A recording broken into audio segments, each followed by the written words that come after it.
Hey guys, Tim and Antonio here at Greensburg Tractor with Coyote.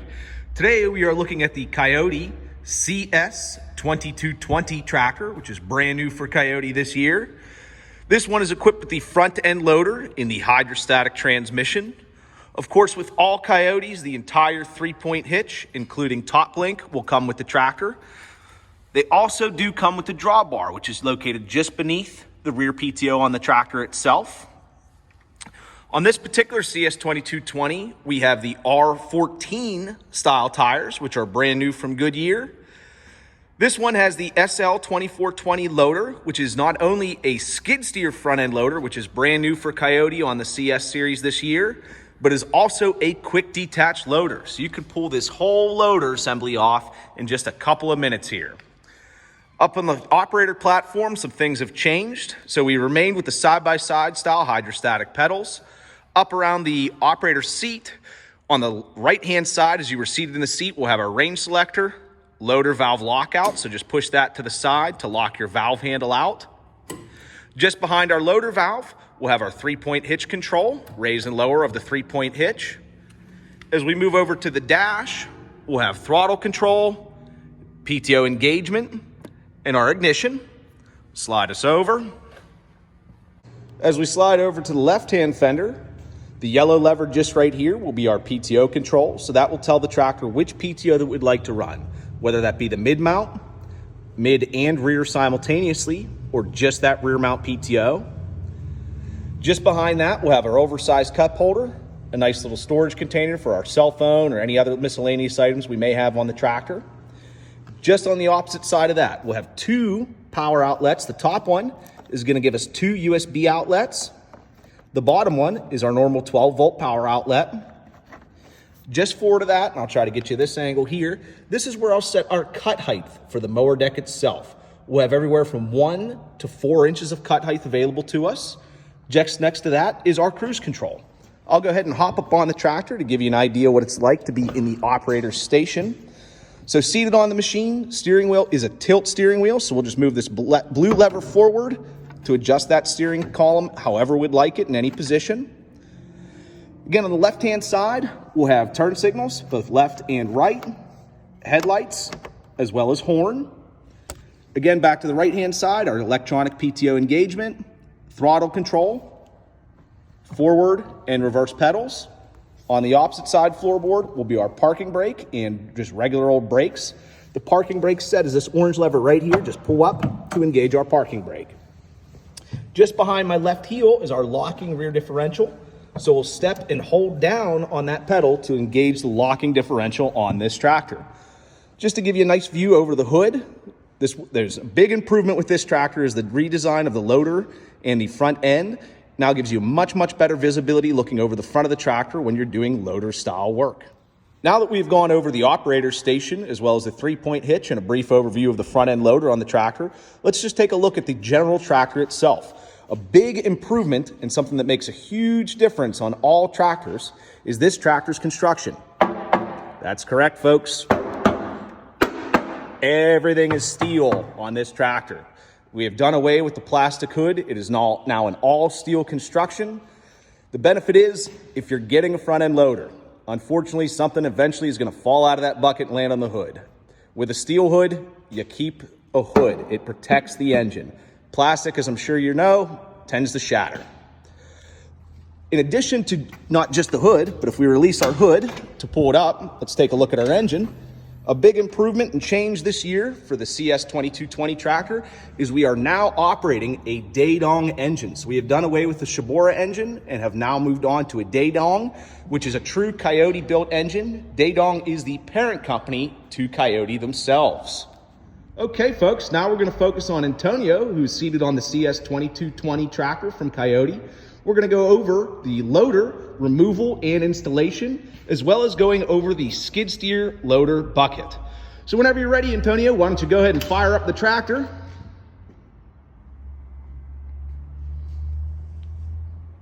We were just waiting for the glow plugs to get going. So first thing Antonio is going to do is go ahead and lift up the loader, and he's going to roll that bucket back a little bit. As you can see, he is done. What that's going to do is take the pressure off the skid steer loader pin. So he's just going to pull up on that handle, the one that matches on the opposite side. You'll see they're up and out of the way. At this point, I'm going to bend down. Antonio's going to go ahead and lower that loader down onto a level bucket. And there we go. If I come back, you'll see it is now disconnected, and he's going to pull right out of that framing. So that's as easy as it is taking that bucket off. We'll go ahead and have Antonio pull right back into that framing to show you how easy it is. He's going to lift it up. Then I can just do it with one hand here, rock those handles down. And our loader bucket is now re-secured to the tractor itself. Okay, now folks, we're gonna go over the actual entire loader frame removal from the tractor itself. Again, this is the CS2220 tractor with the SL2420 loader. First thing we're gonna start is we're gonna have Antonio go ahead and drop our kickstands. You do not have to have the loader raised up this high. It's just a little bit easier for you to reach everything without having to bend down. So we'll get the left-hand side of the loader. We'll go ahead and move right over. We're gonna drop the right-hand side kickstand down into place. Just remove a simple pin, lower that arm down, and return that pin to that lower position. Okay, now that we have the kickstands in the fully lowered position, we're gonna have Antonio go ahead and fire the tractor back up. And we're gonna start lowering the loader down onto the bucket and onto the kickstands. So he's going to start lowering that loader down. I'll go ahead and get you a little lower so you can see everything make contact with the ground. So you still got a couple inches to go. The kickstands have just made contact. The bucket has made contact. See if I can get you a little closer. What's important is we want that cutting edge more on the ground. So we don't want the back of the bucket touching the ground quite yet.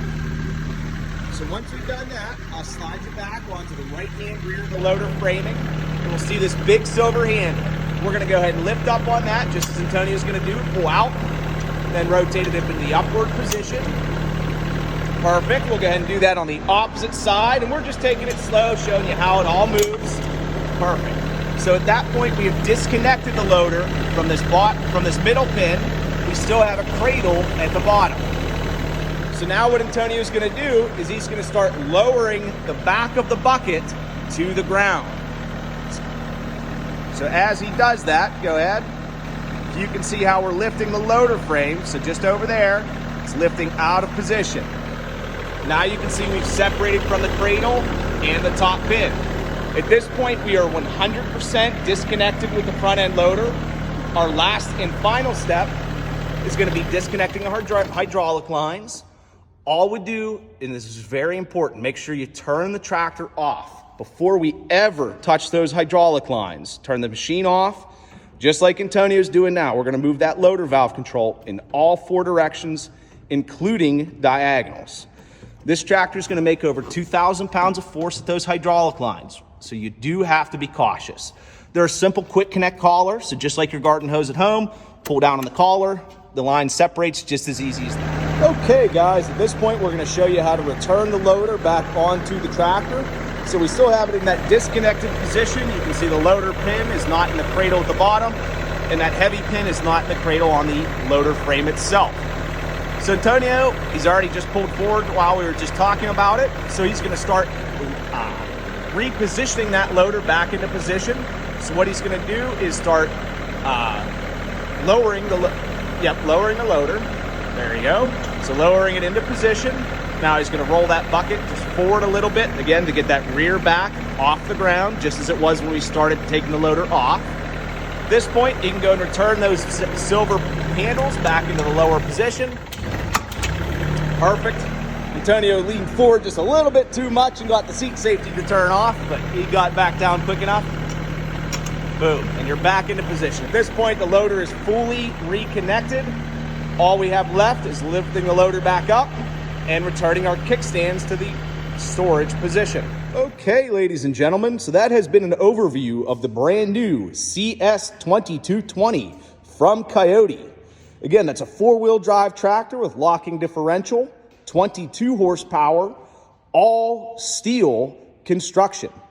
It also has a industry-leading lift capacity at the front end loader of 1,062 pounds to the full height of the front end loader. Again, all steel construction. Another thing that's new and nice from this tractor is they have added tie-down points just in front of the front axle on both left and right side. So if you're the type of person that ends up moving that tractor from property to property, your life has just gotten a heck of a lot easier. So again, folks, thanks for stopping in to see us here at Greensburg Tractor with Coyote. Any questions that you have, please do not hesitate to ask. We're certainly here to help you, folks.